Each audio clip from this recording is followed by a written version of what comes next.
الحمد لله نحمده ونستعينه ونستغفره ونؤمن به ونتوكل عليه ونعوذ بالله من شرور أنفسنا ومن سيئات أعمالنا من يهده الله فلا مضل له ومن يضلله فلا هادي له ونشهد أن لا إله إلا الله وحده لا شريك له ونشهد أن سيدنا وسندنا وحبيبنا وشفيعنا ورحمتنا ومولانا محمدا عبده ورسوله أما بعد فأعوذ بالله من الشيطان الرجيم بسم الله الرحمن الرحيم يا أيها الذين آمنوا استعينوا بالصبر والصلاة إن الله مع الصابرين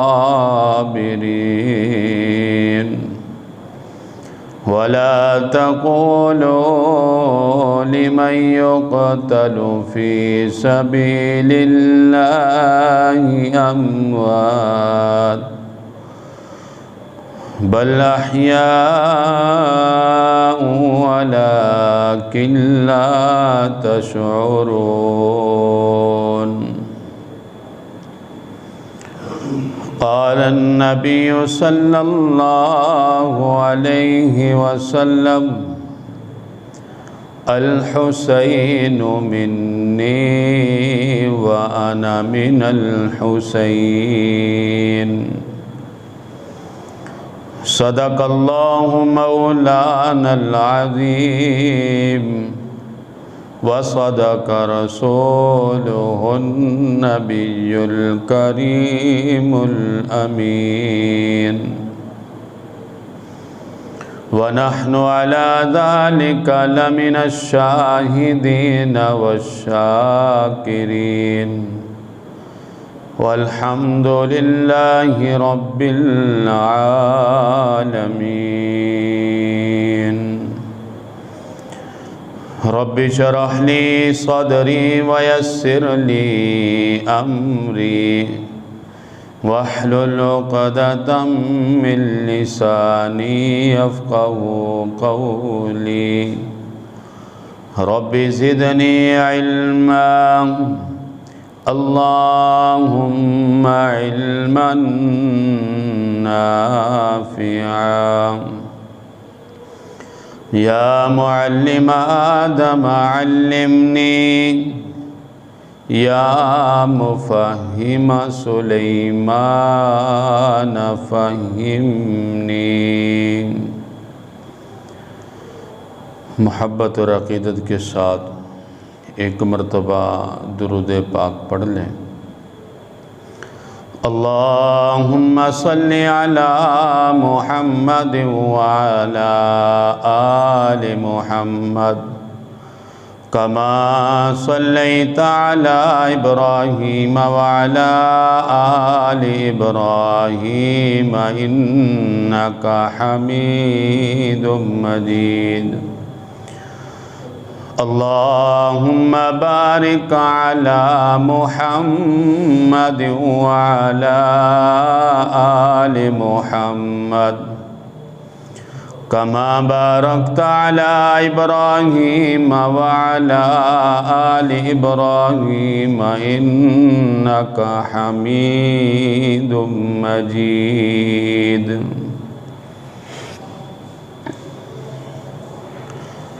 ہر قسم کی حمد و ثنا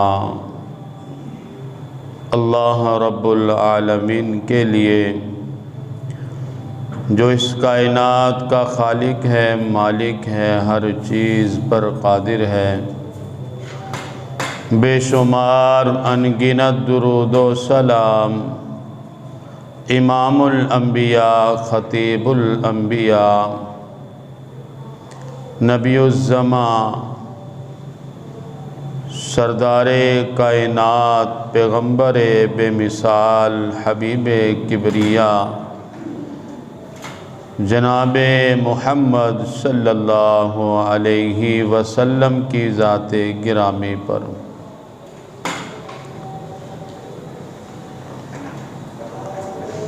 قرآن مجید فرقان حمید کی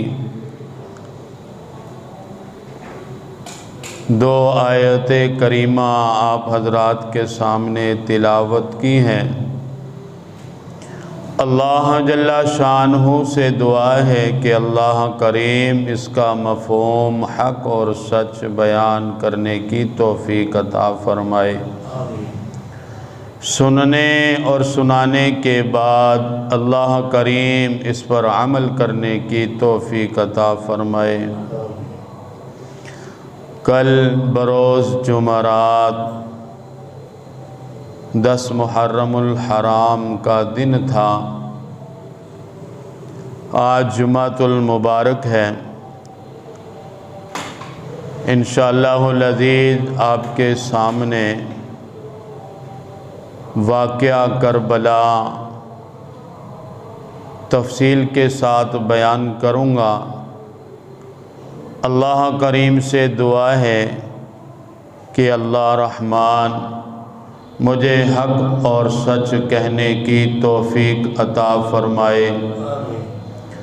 سننے اور سنانے کے بعد اللہ کریم ہم سب کو اس پر عمل کرنے کی توفیق عطا فرمائے۔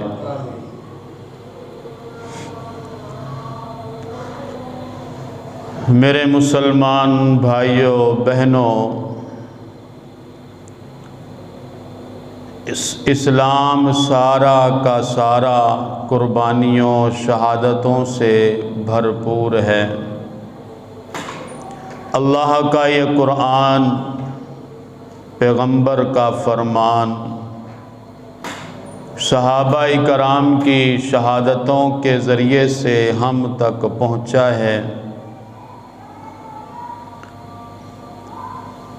اسی لیے اللہ کے نبی صلی اللہ علیہ وسلم اللہ کے حضور ہاتھ اٹھا کر دعا کرتے ہیں، سدا پھولا رہے یا رب میری امید کا یہ چمن، سدا پھولا رہے یا رب میری امید کا یہ چمن، جگر کا خون دے دے کر یہ بوٹے ہم نے پالے ہیں۔ تو اسلام کی سربلندی صحابہ کرام کی قربانیوں کے ذریعے سے ہے،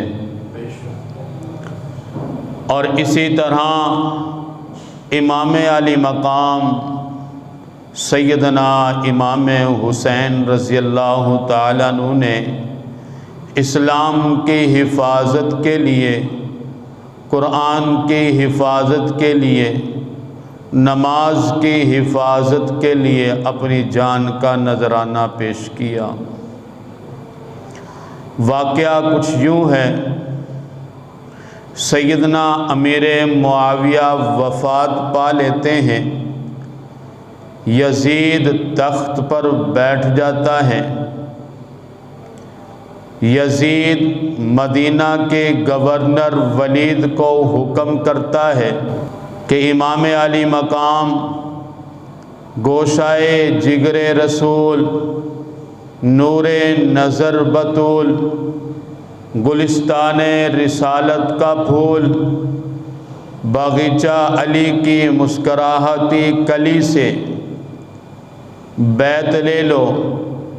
امام علی مقام سیدنا امام حسین فرماتے ہیں ولید، میں یزید کی حکومت سے مطمئن نہیں ہوں، اس لیے میں اس کے ہاتھ پر بیعت نہیں کر سکتا، مجھے تھوڑا وقت دیا جائے۔ امام علی مقام سیدنا امام حسین رضی اللہ تعالیٰ عنہ جب دیکھتے ہیں کہ حالات اس طرح بگڑ رہے ہیں، آپ اپنے گھر والوں کو لے کر راتوں رات مکہ چلے جاتے ہیں۔ ادھر کوفہ کے لوگوں کو پتہ چلا کہ جناب سیدنا امام حسین مکہ آ چکے ہیں، اب خط لکھ لکھ کر بھیجنا شروع کر دیا۔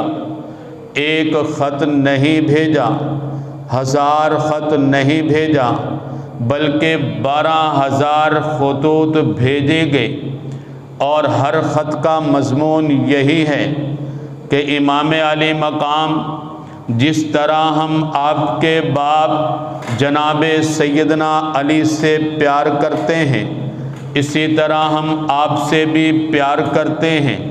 جس طرح آپ کے ابا جناب سیدنا علی المرتضیٰ کے عقیدت مند تھے، اسی طرح آج ہم بھی آپ کے عقیدت مند ہیں۔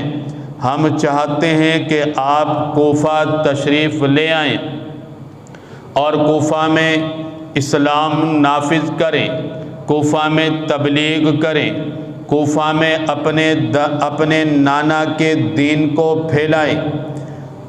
جناب سیدنا امام حسین 12,000 خط کو پڑھتے ہیں تو اس پر غور و فکر کرتے ہیں، تو امام حسین کوفہ جانے کا ارادہ فرما لیتے ہیں۔ سیدنا عبداللہ بن عباس کہتے ہیں حضور آپ نہ جائیں، آپ کے لیے وہاں جانا مناسب نہیں ہے، حالات ہو سکتا ہے بگڑ جائیں، اگر آپ نے جانا بھی ہے تو آپ اپنے گھر والوں کو ساتھ لے کر نہ جائیں۔ تو امام علی مقام سیدنا امام حسین رضی اللہ تعالیٰ عنہ گھر والوں کو اس لیے ساتھ لے کر جا رہے ہیں کہ یہ ان کے لیے امن کا پیغام ہے۔ جب عورتوں کو ساتھ لے کر جا رہے ہیں، اس کا مطلب یہ ہے امام حسین جنگ کی تیاری سے نہیں جا رہے، بلکہ کوفہ کے لوگوں کے بلانے پر آپ تشریف لے کر جا رہے ہیں، اور نہایتی امن کے ساتھ۔ بہرکیف صحابہ کرام نے مشورہ دیا کہ آپ اس طرح کریں کہ پہلے کسی کو وہاں بھیجیں جو حالات کا جائزہ لے لے، حالات موافق ہوئے، بہتر ہوئے تو آپ چلے جائیں۔ تو سیدنا مسلم بن عقیل جو جناب امام حسین رضی اللہ تعالی عنہ کے چاچا زاد بھائی ہیں، ان کو کوفہ بھیجا جاتا ہے، اور اپنے ساتھ مسلم بن عقیل اپنے 2 بیٹے عبداللہ اور ابراہیم کو بھی ساتھ لے کر چلے جاتے ہیں۔ یہ بھی اس بات کا پیغام ہے کہ مسلم بن عقیل بھی کسی لڑائی کے ارادہ سے نہیں جا رہے، اگر لڑائی کے ارادہ سے جاتے تو اپنے ان معصوم بچوں کو اپنے ساتھ لے کر نہ جاتے۔ آپ کوفہ گئے، جناب مسلم بن عقیل کوفہ پہنچتے ہیں، 40,000 لوگوں نے ویلکم کہا، خوش آمدید کہا، آپ کا استقبال کیا۔ آپ حیران ہو گئے کہ کوفہ کے لوگ اتنا پیار کرتے ہیں کہ 40,000 لوگوں نے میرا استقبال کیا۔ آپ پھر اس دن عبداللہ بن اوفا کے گھر ٹھہر جاتے ہیں۔ عبداللہ بن اوفا کے گھر آپ قیام فرماتے ہیں۔ اگلے دن دیکھا کہ کوفہ کے حالات بگڑنے لگے، اور کوفہ کے حالات ایک منافق کی وجہ سے بگڑے۔ منافق کے شر سے اللہ پاک حفاظت فرمائے۔ منافق کہیں بھی ہو جوڑ کو توڑ میں بدل دیتا ہے، محبتوں کو نفرت میں بدل دیتا ہے، اتفاق کو لڑائی میں بدل دیتا ہے۔ تو ایک منافق نے یزید کو پیغام بھیجا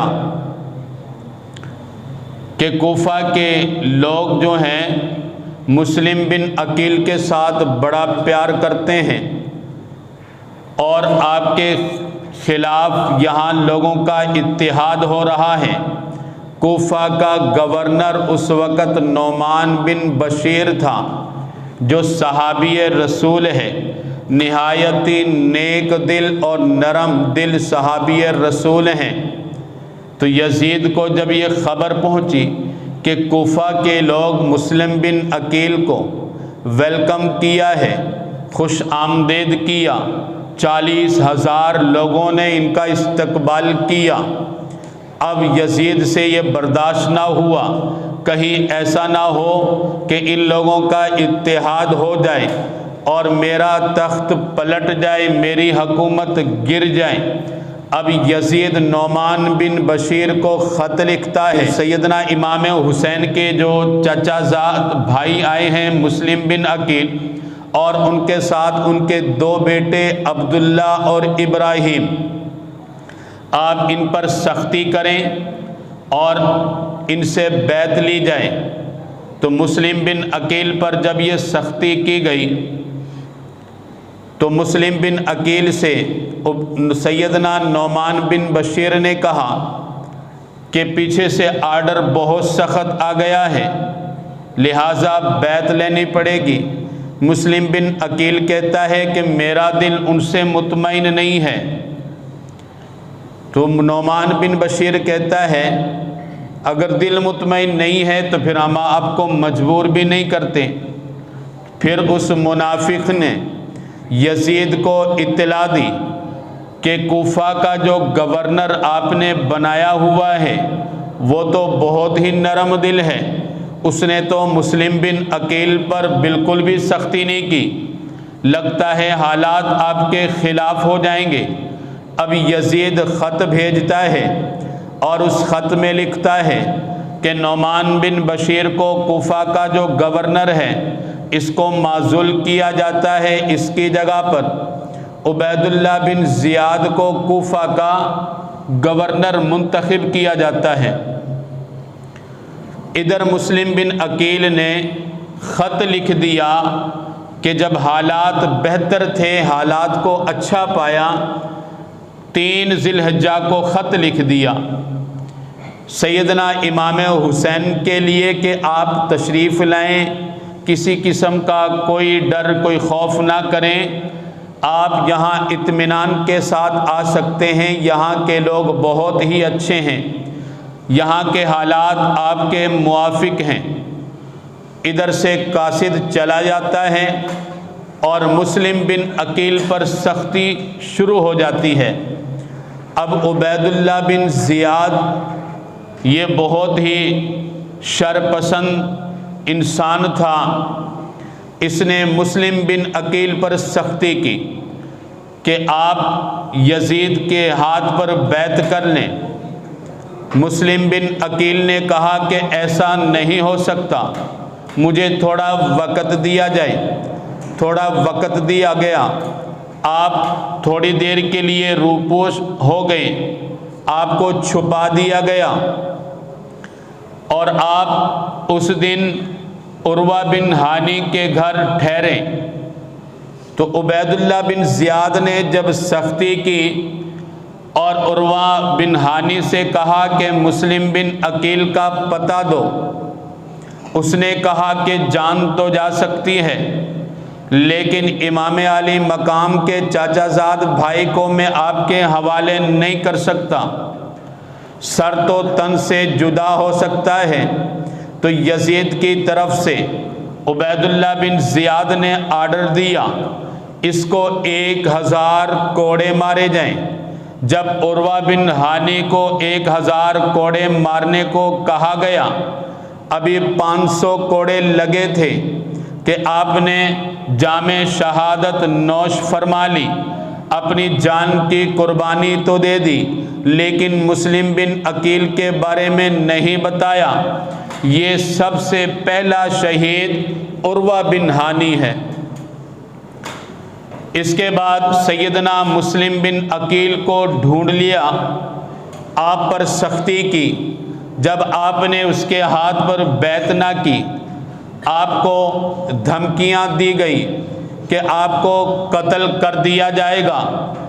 سیدنا مسلم بن عقیل نے بہت ہی عالی شان جواب دیا، فرمایا ہری ہے شاخ تمنا، ابھی جلی تو نہیں، جگر کی آگ دبی ہے مگر بھجی تو نہیں، جفا کی تیغ سے گردن، وفا شعاروں کی کٹی ہے برسر میدان، مگر جھکی تو نہیں۔ سیدنا مسلم بن عقیل شہید تو ہو گئے، لیکن عبید اللہ بن زیاد کی سختی کی وجہ سے یزید کے ہاتھ پر بیعت نہیں کی، آپ شہید ہو جاتے ہیں۔ پھر آپ وصیت کرتے ہیں عمر بن سعد کو، یہ مسلم بن عقیل کا رشتہ دار ہے، کہ آپ کے لیے میری وصیت ہے، آپ میرے رشتہ دار ہیں، لہذا ایسا کرنا، میرے مر جانے کے بعد میرے جسم کو ننگا نہ کرنا۔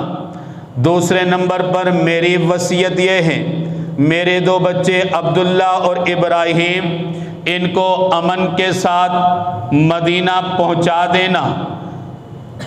تو اس کی ذمہ داری عمر بن سعد نے لی۔ عمر بن سعد نے یہ ذمہ داری قاضی شریح کو سونپ دی۔ قاضی شریح یہ بھی بہت ہی اچھا انسان تھا، اس پر بھی سختی کی گئی کہ یزید کے ہاتھ پر بیعت کرو، اور مسلم بن عقیل کے جو 2 بچے جنہوں نے آپ کے ہاں پناہ لی ہوئی ہے، عبداللہ اور ابراہیم، ان کو ہمارے حوالے کیا جائے۔ انہوں نے رات کو پلان بنایا، کیوں نہ کسی طرح سے چھپ کر ان بچوں کو مدینہ پہنچا دیا جائے۔ تو ایک قافلہ دیکھا کہ قافلہ آیا ہوا ہے، لیکن آپ تاخیر سے پہنچے، وہ قافلہ چلا گیا۔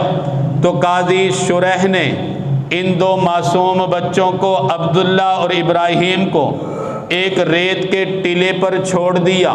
یزید کی فوج رات کو گشت کر رہی ہے، تو ان 2 بچوں کو ریت کے ٹیلے پر دیکھا، تپتی ہوئی ریت پر یہ 2 معصوم بچے بیٹھے ہوئے ہیں اور رو رہے ہیں، اپنے ابا جی کو یاد کر رہے ہیں، مسلم بن عقیل کو۔ تو یزید کی فوج پوچھتی ہے کہ تم کون ہو؟ کہا کہ ہم مسلم بن عقیل کے بیٹے ہیں، ایک کا نام عبداللہ ہے، دوسرے کا نام ابراہیم ہے۔ ان 2 معصوم بچوں کو بھی گرفتار کیا جاتا ہے، یزید کے دربار میں ان کو لے جایا جاتا ہے۔ عبید اللہ بن زیاد ان 2 بچوں کو قتل کروا دیتا ہے، وہ 2 بچے بھی شہید ہو جاتے ہیں۔ یہ مسلم بن عقیل بھی شہید ہوئے، اور ان کے 2 بچے عبداللہ اور ابراہیم بھی شہید کر دیے گئے۔ حالات خراب ہو گئے، لیکن ہوا اس طرح کہ جس قاصد کے ہاتھ مسلم بن عقیل نے کوفہ کے امن کا خط دیا، وہ قاصد وہاں پہنچ چکا تھا، مکہ المکرمہ، کہ حضور آپ تشریف لائیے۔ جناب امام حسین رضی اللہ تعالیٰ عنہ کو اس خط میں دعوت دی گئی، امن کا پیغام دیا۔ تو امام علی مقام اپنے گھر والوں کے ساتھ، اپنی پوری فیملی کے ساتھ آپ نکل پڑے، اپنی ایک بچی سغرا کو چھوڑ دیا، اور سغرا سے کہا کہ بیٹا تم بیمار ہو، تھوڑے دنوں کے بعد جب تم ٹھیک ہو جاؤ گی تو تمہارا بھائی علی اکبر تمہیں لینے آ جائے گا، اس لیے تم نے پریشان نہیں ہونا۔ امام عالی مقام سیدنا امام حسین رضی اللہ تعالیٰ عنہ کوفہ کا سفر کرتے ہیں اور اپنے ساتھ اپنی مستورات کو لے کر جاتے ہیں۔ یہ اس بات کا پیغام ہے کہ ہم لڑائی کے لیے نہیں آ رہے۔ جو بندہ لڑائی کے لیے جاتا ہے وہ فوج ساتھ لے کر جاتا ہے، اپنی فیملی کی مستورات کو ساتھ لے کر نہیں جاتا۔ اس میں بیٹی سکینہ بھی موجود ہے، اس میں بہن زینب بھی موجود ہے، اس میں بیوی شہر بانو بھی موجود ہیں، اس میں آپ کے جو اور بھی بھتیجے ہیں بھانجے ہیں اون محمد وہ بھی اسی میں شامل ہیں۔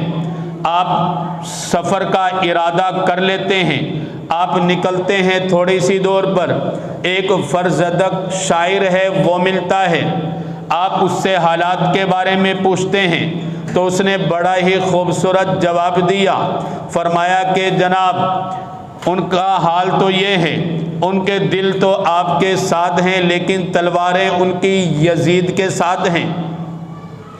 اور اس کے ساتھ جب آپ تھوڑے اور آگے چلے، آپ نے سفر کیا، ایک اور شخص ملا، اس سے حالات کے بارے میں خبر لی تو اس نے بتا دیا کہ آپ کے چچا زاد بھائی مسلم بن عقیل کو شہید کر دیا گیا ہے۔ مسلم بن عقیل کو شہید کیا اور اس کے 2 بچے عبداللہ اور ابراہیم پر بھی ترس نہیں کیا، ان کو بھی شہید کر دیا۔ تو مسلم بن عقیل کے شہادت کے بارے میں یہ خبر ملی تو جناب امام حسین اور ان کی جو مستورات ہیں مشورہ ہوا کہ واپسی کر لی جائے، کوفہ نہ جانا بہتر ہے۔ لیکن مسلم بن عقیل کے جو بھائی ہیں انہوں نے کہا کہ یہ کیسی وفاداریاں ہیں، بھائیوں کے ساتھ تو وفا کی جاتی ہے، لہذا ہم اب اس وقت تک واپس نہیں لوٹیں گے جب تک ہم اپنے بھائی مسلم بن عقیل کی شہادت کا بدلہ نہ لے لیں۔ اب امام حسین رضی اللہ تعالیٰ عنہ چل پڑتے ہیں۔ کچھ صحابہ کرام نے کہا کہ حضور اب بھی سوچ لیجئے، نہ جائیے، تو کہا کہ حالات انشاءاللہ بہتر ہوں گے۔ میرے پاس اس کا ثبوت بھی موجود ہے کہ ان لوگوں نے مجھے بلانے کی دعوت دی ہے۔ یہ 12,000 خطوط میرے پاس اس بوریاں میں جمع ہیں، یہ سارے خط ان کے سامنے رکھوں گا۔ یہ دیکھو یہ فلاں کی طرف سے خط ہے، یہ فلاں کی طرف سے خط ہے، یہ فلاں کی طرف سے خط ہے۔ ہو سکتا ہے اپنے کیے ہوئے پر وہ شرمندہ ہو جائیں اور حالات بہتر ہو جائیں۔ امام علی سیدنا امام حسین رضی اللہ تعالیٰ عنہ چل پڑتے ہیں کربلا، وہاں پہنچ جاتے ہیں۔ آپ پوچھتے ہیں یہ کون سی جگہ ہے؟ بتایا گیا کہ یہ کرب و بلا ہے، مصیبتیں ہی مصیبتیں ہیں اس میں۔ تو امام حسین رضی اللہ تعالیٰ عنہ وہاں خیمہ لگا لیتے ہیں۔ ادھر سے حر بن یزید 1000 کا لشکر لے کر پہنچ جاتا ہے۔ تو امام علی مقام نے دیکھا کہ چھوٹی سی فیملی ہے، اتنا بڑا لشکر۔ اس کے بعد عبید اللہ بن زیاد نے اور فوج بھیجی۔ ایک تاریخ میں لکھا ہے کہ 22,000 فوج کا لشکر بھیجا، دوسری کتاب میں لکھا کہ 30,000 کا لشکر جو ساز و سامان سمیت نیزے کے ساتھ تلواروں کے ساتھ ان کو بھیجا گیا۔ سب لوگوں نے گھیراؤ کر لیا۔ امام علی مقام سیدنا امام حسین جب اس کو دیکھتے ہیں، آپ اس وقت کچھ لمحہ کے لیے پریشان ہوئے کہ آئے کس لیے، لیکن یہاں تو ایک لڑائی کا میدان بنتا جا رہا ہے۔ بہرکیف آپ نے اپنے گھر والوں کو حوصلہ دیا، ان کو سمجھایا، کچھ وصیتیں کی، خیمے لگ گئے، باپردہ ہو کر مستورات خیمہ میں بیٹھ گئی، ان کے ارد گرد آگ لگا دی گئی، خندقیں کھود کر کے تاکہ کوئی دشمن اس خیمہ میں داخل نہ ہو، اہل بیت کے عزت کو پامال نہ کر دے۔ اہل بیت کی عزت کی حفاظت کے لیے اس کے اطراف میں آگ لگا دی گئی۔ تو جناب امام حسین رضی اللہ تعالیٰ عنہ 2 محرم الحرام کو میدان کربلا میں پہنچ جاتے ہیں، اور 7 دن 5 دن جو ہے ان کے ساتھ بات چیت ہوتی ہے۔ امام حسین سے کہا جاتا ہے کہ صرف آپ کے لیے ایک ہی رستہ ہے کہ یزید کے ہاتھ پر بیعت کر لو، آپ امن کے ساتھ جہاں جانا چاہیں وہاں چلے جائیں۔ امام حسین فرماتے ہیں جان تو جا سکتی ہے لیکن یزید کے ہاتھ پر بیعت نہیں ہو سکتی۔ یہ سیدوں کی شان ہے، یہ سیدوں کی علامت ہے کہ باطل کے سامنے وہ کبھی نہیں جھکتے، جان کا نذرانہ تو پیش کر دیتے ہیں۔ حق و باطل میں فرق اسی طرح ہی ہوتا ہے۔ سید زادے ان کے سامنے نہیں جھکے، کہا کہ ایسا کبھی بھی نہیں ہو سکتا۔ یزید کے بارے میں نے سن لیا ہے، وہ شرابی آدمی ہے۔ یزید کے بارے میں نے سنا، وہ فاسق فاجر ہے۔ شرابی، فاسق، فاجر، زانی آدمی کے ہاتھ پر میں بیعت نہیں کر سکتا۔ تو امام عالی مقام کا جب یہ جواب سنا، عبید اللہ بن زیاد نے سختی کی، کہا کہ اب تمہاری خیر نہیں، اب تم اپنے گھر والوں کے ساتھ شہید ہونے کے لیے تیار ہو جاؤ اور اپنے بچوں کے لاشیں کو اپنی آنکھوں کے سامنے دیکھنے کے لیے تیار ہو جاؤ۔ تو 9 محرم الحرام کا دن آتا ہے، آپ نماز با جماعت وہاں پڑھاتے ہیں، اور حر بن یزید اس وقت مسلمان تو تھے، اس نے بھی نماز پڑھی لیکن الگ نماز پڑھی، اپنی 1000 فوج کے ساتھ الگ جماعت کروائی گئی۔ 10 محرم الحرام کا دن آیا، اللہ پاک نے یزید کو ذلیل کرنا تھا، اور حر بن یزید جو یزید کی طرف سے آیا تھا، اللہ پاک نے اس کو ایمان والوں کی فہرست میں شامل کرنا تھا۔ اللہ پاک نے اس کا دل نرم کیا، حر بن یزید کا آیا پہلے مخالف تھا، لیکن ایک دن گزرنے کے بعد امام عالی مقام کے ساتھ ان کا سمجھوتا ہے، نفرتیں محبتوں میں بدل جاتی ہیں۔ تو 1000 کا یہ جو لشکر ان کے ساتھ ہو جاتا ہے، لیکن ان میں سے کچھ ایسے لوگ ہوتے ہیں کہ وہ بھی بھاگ جاتے ہیں، لیکن حر بن یزید جو ہے وہ اہل بیت کے ساتھ ڈٹ گیا کہ امام علی مقام آپ شہید ہوں گے تو ہم بھی آپ کے ساتھ شہادت کا جام نوش فرما لیں گے، لیکن ایسا نہیں ہوگا کہ آپ پر یہ مشکل وقت آیا تو حر بن یزید اس میدان کو چھوڑ کر بھاگ جائے۔ اس کا نام بھی، حر کا معنی کیا ہے؟ آزاد۔ اللہ پاک نے اس کو دنیا میں بھی آزاد کر دیا اور آخرت میں بھی اس کو جہنم کی آگ سے آزاد کر کر جنت میں داخل کر دیا، اور یہ ان لوگوں میں شامل ہو گیا جن کا حشر امام علی مقام سیدنا امام حسین رضی اللہ تعالیٰ عنہ کے ساتھ ہوگا۔ تو حالات اب بگڑ گئے، فوج نے گھیراؤ کر لیا۔ امام علی مقام سب سے پہلے اپنے بچے علی اصغر کو اپنے دونوں ہاتھوں میں اٹھاتے ہیں اور دریائے فرات کی طرف لے کر جاتے ہیں کہ 3 دن کا پیاسا ہے علی اصغر، ہم 1 گھنٹے کی پیاس اپنے بچے کے لیے برداشت نہیں کرتے۔ اگر بچہ دودھ کے لیے روئے تو ماں باپ تڑپ جاتے ہیں کہ جلدی کرو، بچہ کتنی دیر سے رو رہا ہے، اس کو دودھ پلایا جائے، اس کو پانی پلایا جائے۔ لیکن علی اصغر پر 3 دن بیت چکے ہیں پیاس کی حالت میں۔ امام علی مقام سیدنا امام حسین اپنے دونوں ہاتھوں پر اٹھاتے ہیں، کربلا میں دریائے فرات کی طرف لے کر جاتے ہیں۔ تاکہ اپنے اس معصوم بچے کو پانی پلا دیں۔ عبید اللہ بن زیاد کی طرف سے ایک ظالم نے جو تیر انداز تھا، اور وہ تیر بھی وہ تھا کہ جس کے ذریعے سے جانوروں کا شکار کیا جاتا ہے، یعنی 3 کونوں والا کہ جس پر بھی لگے وہیں سے جسم کو پھاڑ دے۔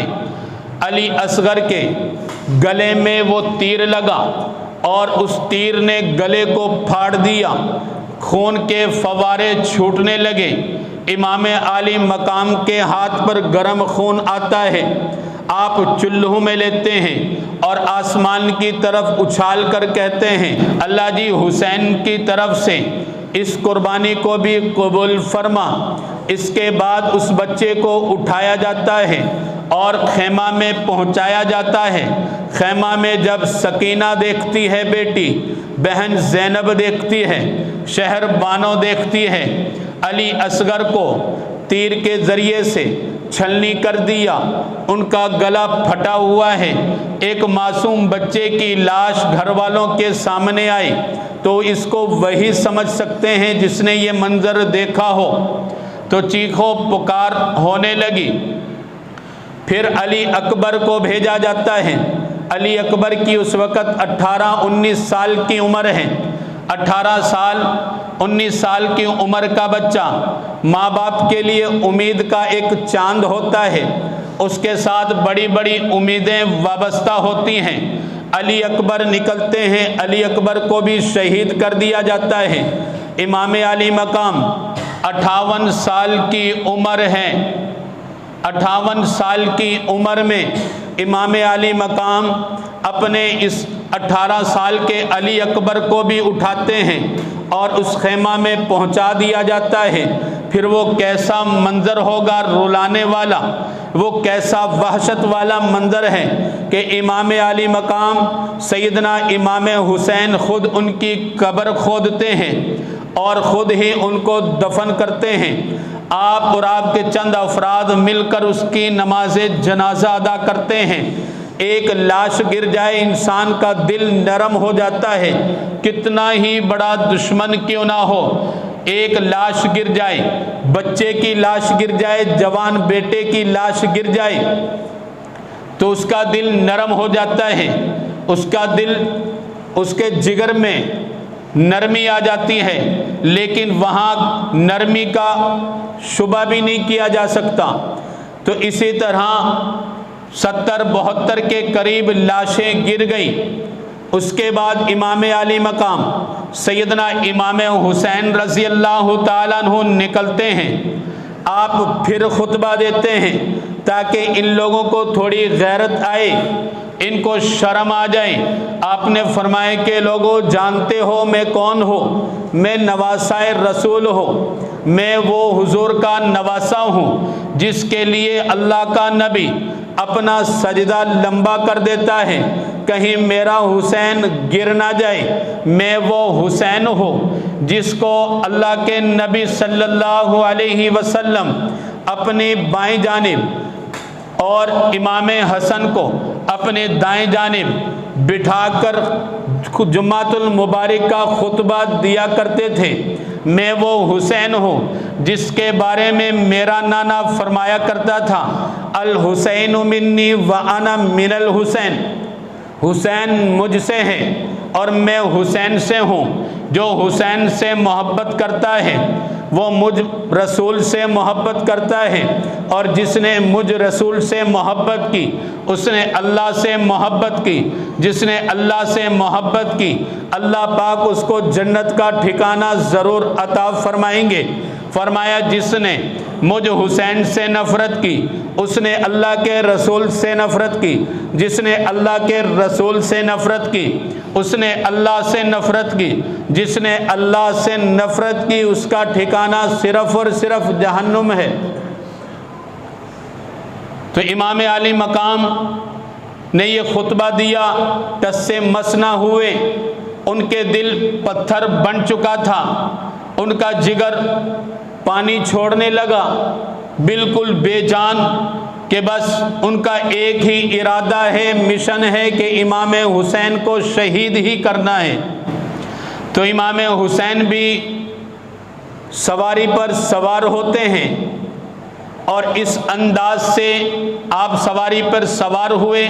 اللہ نے اتنا رعب دیا ہوا تھا، 58 سال کا عمر کا بندہ ہو تو کمزوری آ جاتی ہے، وہ چستی اور چلاکی بہادری نہیں ہوتی جو 20 22 23 سال کے نوجوان عمر کے بچہ میں ہوتی ہے۔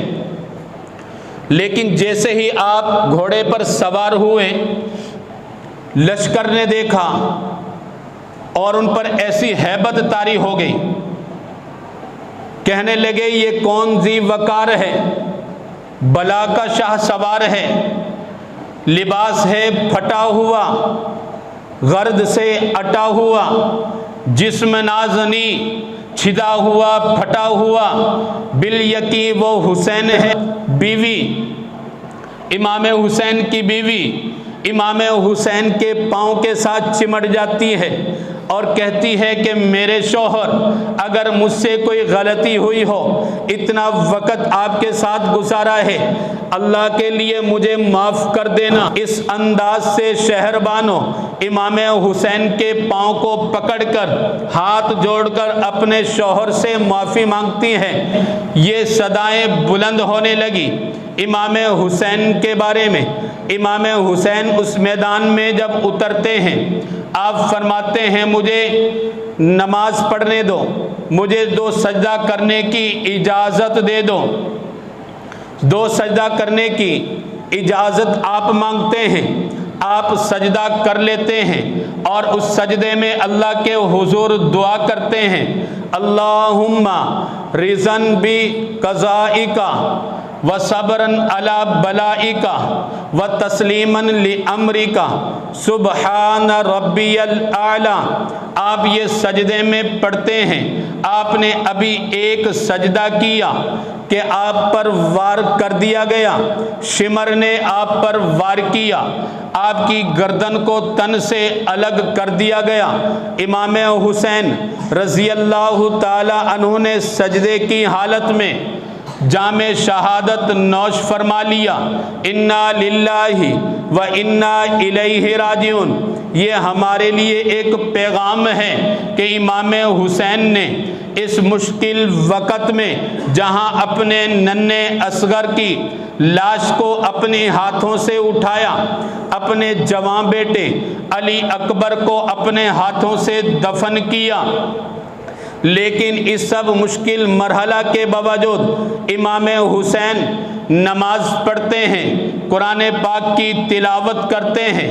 یہ ہم سب کے لیے پیغام ہے، کتنا ہی بڑا مشکل وقت کیوں نہ آ جائے، نماز کبھی نہیں چھوڑنی، بلکہ اللہ پاک تو اپنے روشن کتاب میں فرماتے ہیں، یا ایھا الذین آمنوا استعینوا بالصبر والصلاۃ ان اللہ مع الصابرین۔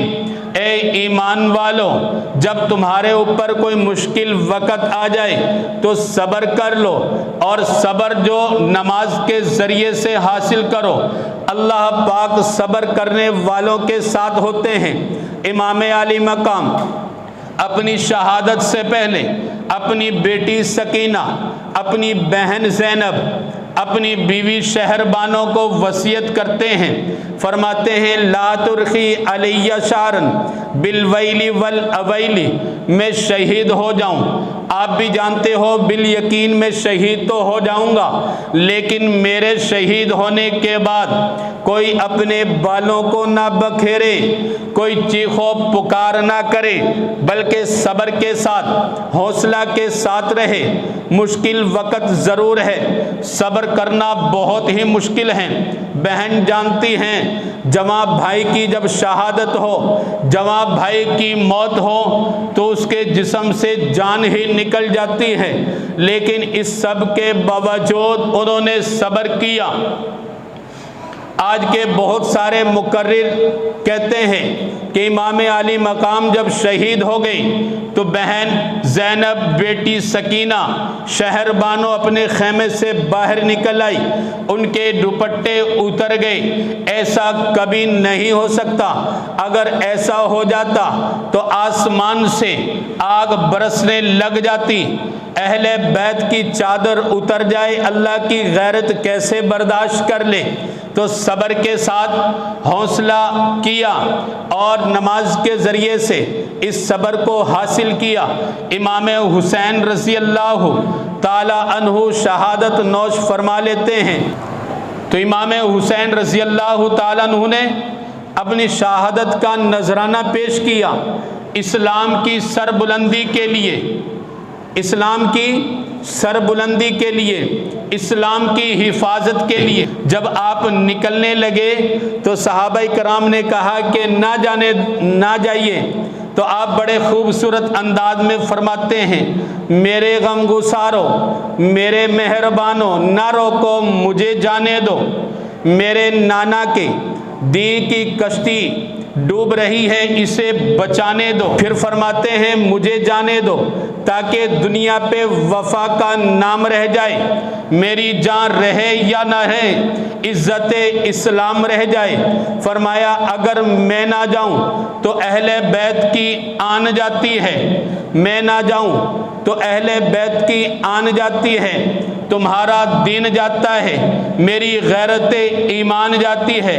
امام عالی مقام سیدنا امام حسین رضی اللہ تعالیٰ عنہ نے جام شہادت نوش کر لی اور ایک پیغام بھی دیا کہ نماز کبھی نہیں چھوڑنی، قرآن پاک کی تلاوت کبھی نہیں چھوڑنی۔ ایک تو یہ یزید ہے، اس کے بعد اور بھی یزید آ سکتے ہیں، لیکن کبھی بھی ڈر کی وجہ سے ان کے ہاتھ پر بیعت نہیں کرنی۔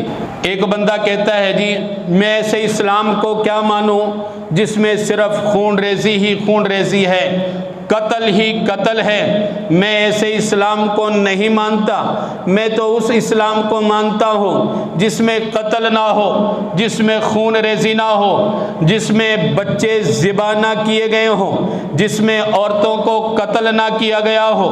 میں ایسے اسلام کو مانتا ہوں، میں ایسے اسلام کو نہیں مانتا جس میں اس طرح کے واقعات ہوں، اس طرح کے حالات ہوں۔ میں اس سے پوچھتا ہوں ملک پاکستان مارز وجود میں آیا، کیا یہ صرف بات چیت کے ذریعے سے حاصل ہو گیا؟ نہیں، ہمارے بزرگوں سے پوچھ کر دیکھیے، ہمارے بزرگوں نے قربانیاں دی ہیں، ہمارے بچوں کو تلواروں کے ذریعے سے کاٹا گیا ہے، ہماری عورتوں کو برہنہ دوڑایا گیا ہے، ماں باپ کے سامنے ان کی عزتوں کو تار تار کیا گیا ہے، پھر یہ ملک پاکستان ہمیں ملا ہے۔ کوئی بھی چیز ہے وہ بغیر قربانی کے حاصل نہیں ہوتی، اسلام بھی قربانیوں سے ملا ہے، یہ ملک پاکستان بھی قربانیوں سے ملا ہے۔ اگر ہمیں اس طرح کی ان چیزوں سے نفرت ہے، یہ ہمارے منہ کا نوالا جو بنتا ہے یہ بھی بڑی قربانیاں دے کر پھر ہمارے حلق تک پہنچتا ہے۔ ایک گندم ہے، بیج بویا جاتا ہے، اس سے پہلے زمین کو قربانی دی جاتی ہے، وہ اپنے اوپر اس ظلم کو برداشت کرتی ہے، اس کو کاٹا جاتا ہے، پھر بیج اس میں ڈلتا ہے، پھر وہ بیج بڑا ہوا، پھر اس کو کاٹا جاتا ہے، اس کو پیسا جاتا ہے، اس کو گوندا جاتا ہے، کتنی قربانیوں سے گزر کر وہ دانہ آتا ہے، پھر ہمارے منہ کا نوالا بنتا ہے، مٹی قربانی دیتی ہے، پھر ہمارے گھر تیار ہوتے ہیں، درخت قربانی دیتے ہیں، پھر ہمارے گھر کی چھت تیار ہوتی ہے۔ تو ہر چیز قربانیوں سے ملتی ہے، کوئی بھی چیز قربانیوں کے بغیر حاصل نہیں ہوتی۔ امام علی مقام سیدنا امام حسین رضی اللہ تعالیٰ عنہ نے قربانی دیا ہے تو اسلام کی سر بلندی ہوئی ہے۔ اللہ پاک ان کی قربانیوں کو قبول فرمائے اور امام حسین رضی اللہ تعالیٰ عنہ کی سیرت کو اپنانے کی توفیق عطا فرمائے۔ وما علینا الا البلاغ المبین۔